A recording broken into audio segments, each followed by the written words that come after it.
पढ़ने वाले थर्मोडायनेमिक्स के बारे में। थर्मोडायनेमिक्स साइंस का बहुत ही इम्पोर्टेंट चैप्टर है क्योंकि ये फिजिक्स में भी आता है और केमिस्ट्री में भी आता है। थर्मोडायनेमिक्स जेईई और नीट दोनों के लिए बहुत इम्पोर्टेंट चैप्टर है, या फिर आने वाले कोई भी कॉम्पिटिटिव एग्जाम के लिए थर्मोडायनेमिक्स बहुत ही इम्पोर्टेंट है। तो पहले हम देखेंगे थर्मोडायनेमिक्स ये जो वर्ड है उसका मीनिंग क्या होता है। तो थर्मो मीन्स होता है हीट और डायनेमिक मीन्स होता है मोशन, या फिर हम बोल सकते हैं moving. Heat is nothing but a form of energy. तो हम ये बोल सकते हैं कि जब हम एनर्जी के मोशन या फिर उसके रिलेटेड रूल्स की स्टडी करते हैं तो हम ये बोलते हैं कि हम थर्मोडायनेमिक्स से स्टडी कर रहे हैं। तो थर्मोडायनेमिक्स क्या होता है कि thermodynamics is nothing but a branch of science which deal with the study of different form of energy and the quantitative relationships between them। Thermodynamics की जो कंप्लीट स्टडी होती है वो बेस्ड होती है first, second, third law of thermodynamics के ऊपर। ये जो लॉज होते हैं वो टोटली किसके ऊपर बेस्ड है? ह्यूमन एक्सपीरियंस के ऊपर बेस्ड है। ये जो तीनों लॉज है उनका कोई भी थियोरेटिकल प्रूफ नहीं है। अभी हमें थर्मोडायनेमिक्स पढ़ने के लिए बेसिक कॉन्सेप्ट क्लियर करना बहुत ही ज्यादा इम्पोर्टेंट है। तो हम बेसिक कॉन्सेप्ट में पहले पढ़ने वाले हैं। बेसिक कॉन्सेप्ट में पहला है सिस्टम, सराउंडिंग एंड बाउंड्री। तो सिस्टम का मैंने एक सिंपल सा डेफिनेशन यहाँ पे लिखा है। A specific part of universe which is under observation is called as system. Suppose मैंने कप ऑफ टी लिया, ये जो मेरा कप है उसके अंदर टी है। तो अभी क्या होगा कि अगर इस कप का मैं ऑब्जर्वेशन कर रही हूँ तो क्या होगा, ये मेरा क्या हो गया? सिस्टम हो गया। मीन्स ये मेरा कप है सिस्टम, और बाकी आजू बाजू के जो पोर्शन हो गए कप को छोड़ के वो क्या हो गया? मेरा सराउंडिंग। तो remaining portion of universe which is not a part of system is called as surrounding. The system and the surrounding are separated by real और इमेजिनरी बाउंड्रीज। मतलब क्या बोला है कि सिस्टम और सराउंडिंग को सेपरेट करने के लिए बाउंड्रीज होती है जो रियल होती है और इमेजिनरी होती है। ये जो बाउंड्री होती है वो क्या करता है? वो डिफाइन करता है लिमिट सिस्टम का, और जो सिस्टम और सराउंडिंग होते हैं वो क्या करते हैं? इंटरेक्ट करते हैं बाउंड्री के साथ। अभी हम देखने वाले हैं कि सिस्टम कितने टाइप्स के होते हैं। टाइप ऑफ सिस्टम, सिस्टम के 3 टाइप होते हैं, open system, close system and isolated system.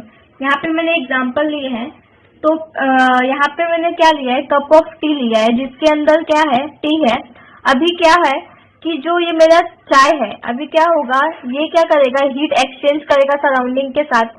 इसका मतलब क्या है कि ऐसा सिस्टम जो क्या कर रहा है? अपना जो हीट है वो एक्सचेंज कर रहा है सराउंडिंग के साथ। अभी वाटर वेपर जो है वो क्या करेगा? वो भी तो पास होगा, वो भी तो एक्सचेंज होगा। मीन्स मेरा जो वाटर वेपर है वो मेरा मैटर है, मीन्स मैटर जो है वो भी सराउंडिंग के साथ एक्सचेंज हो रहा है। तो ऐसा सिस्टम जहाँ पे energy as well as matter दोनों भी एक्सचेंज होते हैं सराउंडिंग के साथ, ऐसे सिस्टम को हम बोलते हैं ओपन सिस्टम। अभी क्लोज सिस्टम क्या है? ये जो मेरा चाय का कप है, अगर उसके ऊपर मैं एक ढक्कन रख देती हूँ, मीन्स मैं प्लेट रख देती हूँ, तो मेरा क्या होगा? अभी क्या होगा? ये जो मेरा चाय है वो अभी भी ठंडी होगी, थोड़ा टाइम के बाद ठंडी होगी, लेकिन ठंडी तो होने ही वाली है। मीन्स ये जो हीट है वो तो पास होने ही वाला है सराउंडिंग में। बट जो मेरा मैटर है, मीन्स मेरा वाटर वेपर जो है वो तो अभी वो क्या होगा? इस ढक्कन की वजह से वाटर वेपर तो बाहर जा नहीं पाएगा, मीन्स वो तो पास नहीं हो रहा है सराउंडिंग में। मीन्स ऐसा सिस्टम जहाँ पे एनर्जी तो पास हो रही है बट मैटर जो है वो एक्सचेंज नहीं हो पा रहा है। मीन्स एनर्जी एक्सचेंज हो रही है बट मैटर नहीं हो रही है, ऐसे सिस्टम को हम बोलेंगे क्लोज सिस्टम। अभी आइसोलेटेड सिस्टम क्या है? अगर ये मैंने जो चाय का कप है मेरा, उसको मैंने एक ऐसे कंटेनर में रखा जहाँ पे क्या हो रहा है? ना तो एनर्जी जो है वो क्या हो रही है? वो पास नहीं हो रही है, और ना तो मैटर हो रहा है। सपोज मैटर भी नहीं हो रहा है, तो ऐसा सिस्टम जहाँ पे दोनों का इंटरेक्शन नहीं हो रहा है सराउंडिंग के साथ, उसको हम लोग बोलते हैं आइसोलेटेड सिस्टम। अब हम क्या देखेंगे? अब हम प्रॉपर डेफिनेशन देखेंगे इन सिस्टम्स का। तो यहाँ पे है टाइप ऑफ सिस्टम। पहला है open system. This type of system can exchange matter as well as energy with its surrounding. तो मैंने पहले ही बताया, ऐसा सिस्टम जो एनर्जी और मैटर दोनों भी एक्सचेंज कर रहा है सराउंडिंग के साथ, उसको हम बोलते हैं ओपन सिस्टम।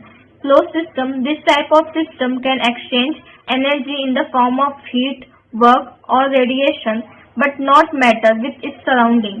तो ऐसा सिस्टम जो क्या कर रहा है, एक्सचेंज कर रहा है energy in the form of heat के फॉर्म में या फिर वर्क के फॉर्म में या फिर रेडिएशन के फॉर्म में, बट मैटर एक्सचेंज नहीं कर रहा सराउंडिंग के साथ, उसको बोलेंगे क्लोज सिस्टम। अभी आइसोलेटेड सिस्टम क्या है? This type of system has no interaction with its surrounding. अब हम देखने वाले प्रॉपर्टीज ऑफ सिस्टम। तो फर्स्ट वन है intensive property and second one है एक्सटेंसिव प्रॉपर्टी। तो इंटेंसिव प्रॉपर्टी क्या होती है? यहाँ पे सिंपल सा डेफिनेशन लिखा हुआ है, the property which do not depends upon the quantity of matter present in the system. अभी इस डेफिनेशन का मीनिंग क्या है? तो इसका मतलब है कि ऐसी प्रॉपर्टी किसी सिस्टम की जो मास के ऊपर डिपेंड नहीं करती है। मीन्स फॉर एग्जाम्पल हम लोग लेते हैं शुगर। अगर मैं शुगर का एक दाना लेती हूँ या फिर मैं 1 kg शुगर लेती हूँ तो वो टेस्ट में कैसा रहेगा? मीठा रहेगा। मीन्स क्वांटिटी में कितना भी लूँ लेकिन उसके टेस्ट में कोई भी फर्क आने वाला नहीं है। तो ऐसा प्रॉपर्टी किसी सिस्टम का जिसके मास के ऊपर डिपेंड नहीं करता है वो कितना है, तो ऐसे प्रॉपर्टी को हम बोलेंगे, जिसकी प्रॉपर्टी फिक्स है, ऐसे प्रॉपर्टी को हम बोलेंगे इंटेंसिव प्रॉपर्टी।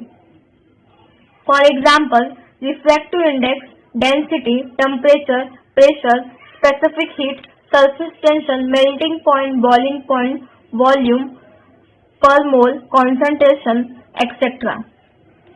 इंटेंसिव प्रॉपर्टी क्या होती है? अभी the property whose magnitude is depends upon the quantity of matter present in the system.